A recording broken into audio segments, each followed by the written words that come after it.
hello guys, කොහොමද ඉතින් ඔයාලා හැමෝටම ඕන අදත් ඉතින් මම ලස්සන වීඩියෝ එකක් අරන් ආවා. ඔයාලා හැමෝම මගේ channel එකට සාදරයෙන් පිළිගන්නවා.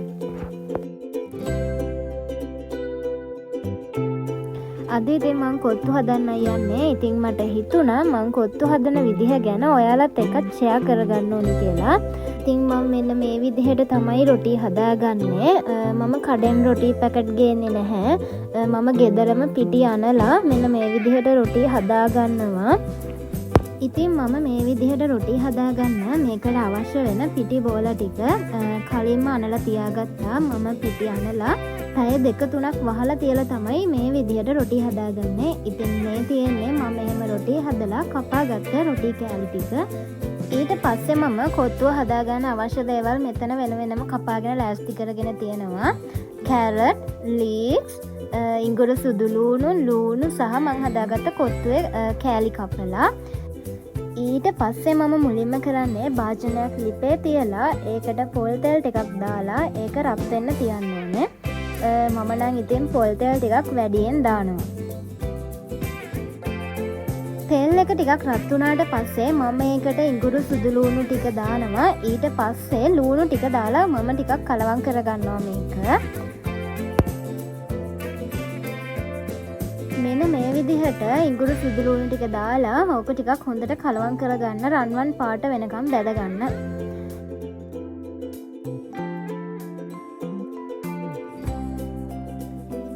ලූණු සුදු ලූණු ටික ඔන්නෝම හිමීට තෙලේ ටිකක් බැදෙන්න දීලා මම අනිත් දේවල් ලෑස්ති කරගත්තා. කලින් හදාගත්ත චිකන් හොද්ද සහ බිත්තර ටික ලං කරගත්තා. මොකද ඊළඟට මට බිත්තර ටික අවශ්‍ය වෙන නිසා.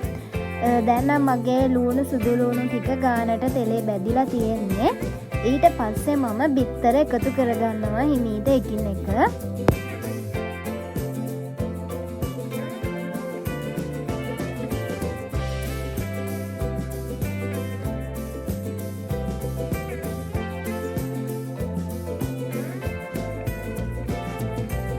ඔන්න ඔය විදිහට බැදුණු ලූණු සුදු ලූණු එකටම මම බිත්තර ගෙඩි 4ක් එකතු කරගත්තා. ඊට පස්සේ මේක හොඳට කලවම් කරන්න ඕනේ. මොකද බිත්තරේ කෑලි වෙන වෙන විදිහට අපි බැද ගන්න ඕනේ. බිත්තර ටික හොඳින් බැදුණාට පස්සේ මම මගේ රසායනුව ලුණු එකතු කරගන්නවා.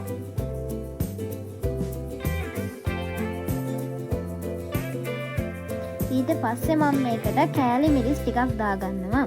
වැඩිය දාන්නේ නැහැ මොකද චිකන් හොද්දත් එකතු කරගන්න නිසා. ඊට පස්සේ ගම්බිරිස් කුඩු ටිකකුත් දාගන්නවා. මේක මම හදන විදිහ මගේ රසායනුව තමයි මම මේ දේවල් එකතු කරගත්තේ. ඔයාලට ඔයාලගේ රසායනුව කැමති ප්‍රමාණයෙන් මේ වගේ එකතු කරගන්න පුළුවන්. ඊට පස්සේ මම කරන්නේ මේකට කැරට් ටික එකතු කරගන්නවා. එකතු කරගත්ත කැරට් එක මම මෙන්න මේ විදිහට ටිකක් හොඳට කලවම් කරලා චුට්ටක් වෙලා මම තියලා තියෙනවා. මොකද කැරට් ටික තෙලෙන් පොඩ්ඩක් නැලවෙන්න ඕනේ නිසා. ඊට පස්සේ මම මේකට වෙනම කපාගත්ත ලීක්ස් ගහේ මැද කොටස එකතු කරගන්නවා. මොකද ලීක්ස් කොළ දාන්නේ මම අන්තිමට. ඒ නිසා මම ලීක්ස් ගහේ මැද කොටසයි ලීක්ස් කොළ ටිකයි වෙන වෙනම කපලා වෙන් කරගෙන තියාගත්තා. ඊට පස්සේ මෙන්න මේ විදිහට එකතු කරගත්ත ලීක්ස් ටිකයි කැරට් ටිකයි හොඳට කලවම් කරගන්න ඕනේ. ඔක්කොම ටික මෙන්න මේ විදිහට හොඳට කලවම් වුණාට පස්සේ අන්තිමට අපි එකතු කරගන්නවා කපාගත්ත රොටි කෑලි ටික.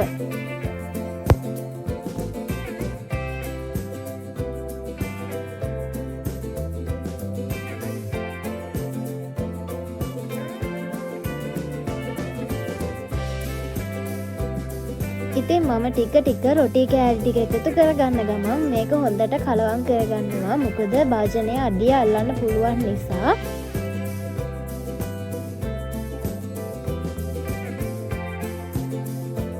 ඉතින් ඔන්න අන්තිමට මම සෝයා සෝස් ටිකකුත් එකතු කරගන්නවා මේකට. ඊට පස්සේ සෝයා සෝස් ටිකත් එකතු කරගෙන ආයෙ හොඳට කලවම් කරගන්නවා. ඊට පස්සේ මම හදලා තියාගත්ත මගේ චිකන් හොදි එකත් එකතු කරගන්නවා. ඒකත් එකතු කරගෙන ආයෙමත් කරන්න ඉතින් කලවම් කරගන්න එක.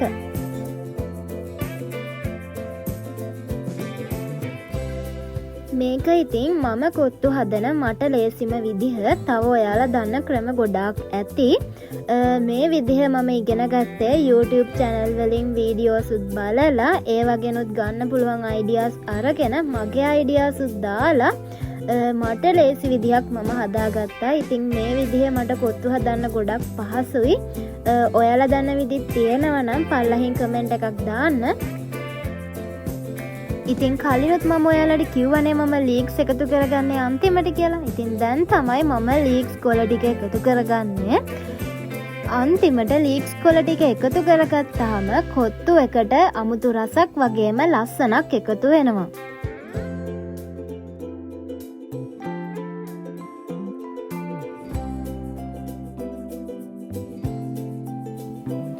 ඉතින් මෙන්න මේ විදිහට තමයි අවසානෙට මම මගේ කොත්තු එක හදලා ඉවර කරේ. එහෙනම් අදට මගේ වීඩියෝ එක ඉවරයි. ඉවර වෙනකම් මගේ වීඩියෝ එක බලපු ඔයාලා හැමෝටම thank you.